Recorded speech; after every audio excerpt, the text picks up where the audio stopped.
RG Kar medical college ও হাসপাতালে ডাক্তারি পড়ুয়াকে খুনের ঘটনায় জড়িত সকল অপরাধীদের কঠোর ও দৃষ্টান্তমূলক শাস্তির দাবিতে এসআইও বড়ুয়া ব্লকের ডাকে কান্দি বাসস্ট্যান্ড চত্বরে প্রতিবাদ কর্মসূচি অনুষ্ঠিত হয়।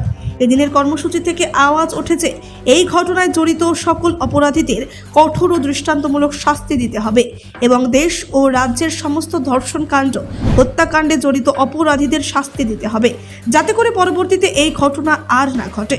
এদিনের কর্মসূচিতে উপস্থিত ছিলেন এসআইওর সাংগঠনিক দক্ষিণ মুর্শিদাবাদ জেলার সম্পাদক মতিরুল রহমান শেখ, এসআইওর বড়ুয়া ব্লক সভাপতি সুরজ শেখ, এসআইওর সদস্য রাহি মাসুম রেজা, এসআইওর প্রাক্তন সদস্য মোহাম্মদ ইনজামাম উল লাইস, এসআইওর প্রাক্তন সদস্য মাস্টার সেলিম রেজা প্রমুখ। আপনাদের আজকে কিসের কর্মসূচি এটা? এসআইও ছাত্র সংগঠন এসআইয়ের পক্ষ থেকে আজকে আমরা আরজিকরে যে একটা দুর্ঘটনা ঘটেছে, সেখানে যাতে দোষীদের শাস্তি দেওয়া হয়।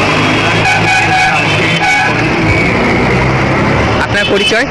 আমার পরিচয় হচ্ছে এসআইও দক্ষিণ মুর্শিদাবাদের জেলা সম্পাদকের দায়িত্বে আছে, নাম মতিরুল রহমান। আপনারা এই ঘটনার পরিপ্রেক্ষিতে কি আপনারা বিচার কি চাইছেন?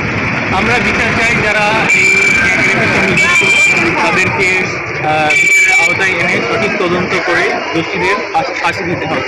এবং হসপিটালগুলোতে নানা রকম দুর্নীতি, সরকারি হসপিটালের যে বেডগুলো ব্ল্যাকে বিক্রি করা হচ্ছে এবং ওষুধগুলো বেসরকারি হাসপাতালে পাচার করা হচ্ছে, সেগুলো সুষ্ঠু তদন্ত করে সেগুলো বন্ধ করতে হবে। সাধারণ মানুষের যাতে সঠিক পরিষেবা পায় সেটা নিশ্চিত করতে হবে।